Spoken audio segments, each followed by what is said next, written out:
Mr. Dante Sordello, is it? That's me, sir. Well, of course I'm aware it's you. I'm simply engaging in colloquial conversation with my fellow man. Yes, sir. Smart answer. Now, you must be wondering exactly who it is that I am. Is that not true? Yes, sir. That happens to be quite inconsequential in the grand scheme of our position here.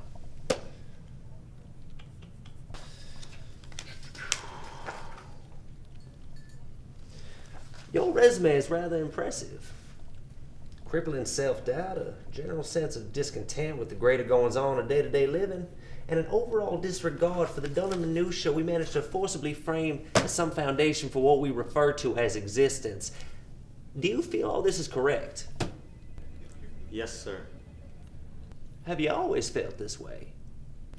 Well, sir, I've never been quite comfortable in my own skin, per se. Have you ever asked to borrow somebody else's for a short period of time?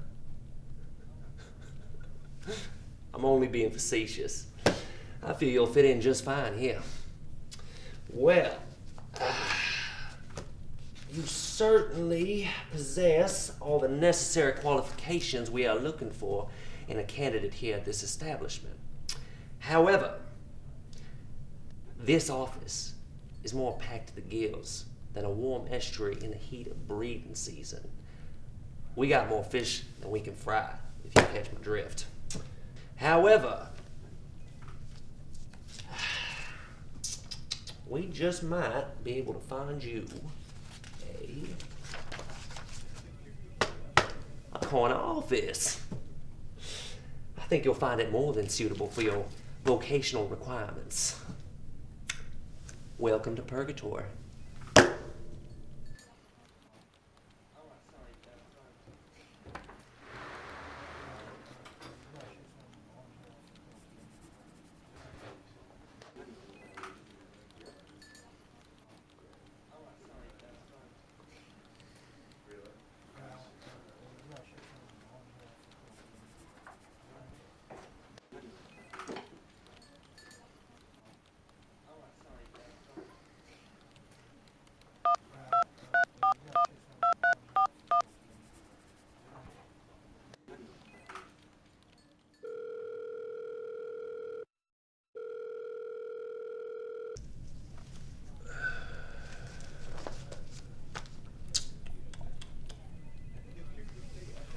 There's no need to feel alarmed, Mr. Sordello.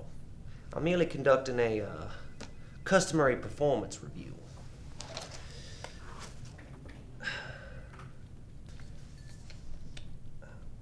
Have you maintained consistency in meeting your purgatory call quota? Yes, sir. Have you followed up with each and every client in your prospective purgatory pipeline? Yes, sir. Have you completed your quasi-hexaquarterly purgatory paperwork? My what? Every quarter, each and every purgatory employee is required to complete precisely 6 visitation-related certificates, each of which must be properly vetted and documented by a manager such as myself. Now, surely I must have mentioned this detail to you when you applied?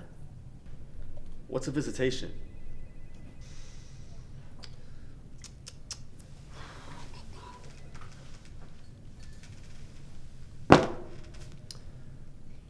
Now, upon your next review, I expect you to have thoroughly perused and applied the knowledge from this simple little standardized employee handbook.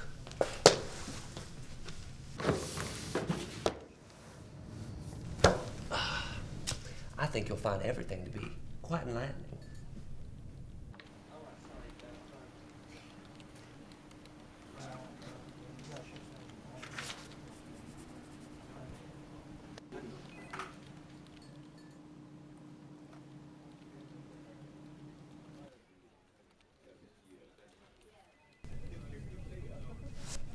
So, how are we finding our visitation-related labor?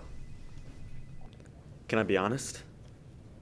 Honesty and deceit are traits susceptible to chicanery, meaning speak freely.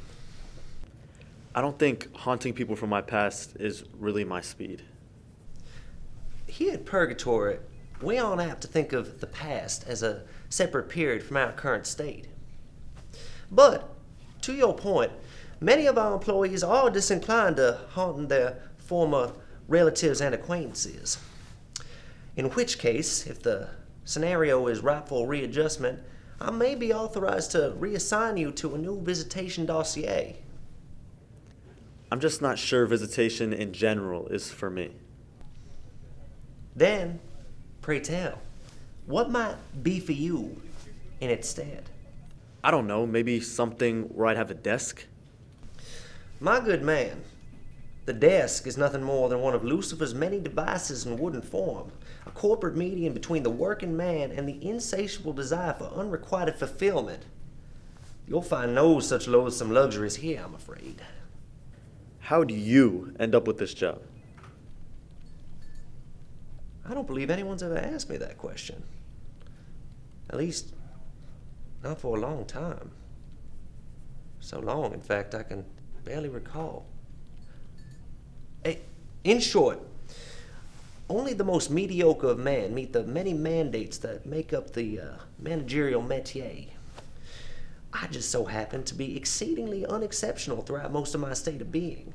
Thus, upon my arrival here, I rose up through this company like hot air to a balloon, which in some ways means I simply maintained my miraculous mediocrity. Thus, the modest Mr. Remiel, at your service. And you're happy with this? When it comes to work, happiness is a dangerously veiled attempt to swallow one's pride and convince oneself that that same work is actually of some significance, regardless of how meaningless it may truly be. I just thought there'd be more for me here when I applied. More. Firstly, one must determine what it is they desire more of. But, assuming you're loosely referring to opportunity, there is nothing more for you here. If you truly desire more, you must put forth greater effort. As if you were nurturing a young flower, it would be a futility to anticipate a beautiful blossom without the willingness to water and sincerely care for said sprout. Now, what exactly have you put forth to justify your desire for more when it comes to your own existence? Son, you okay? Yes, Father.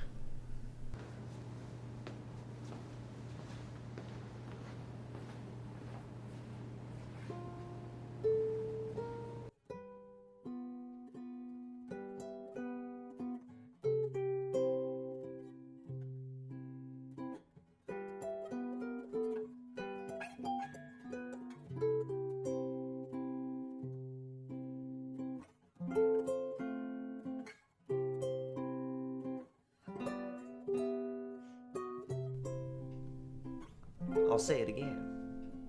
What exactly have you put forth to justify your desire for more when it comes to your own existence? Not enough.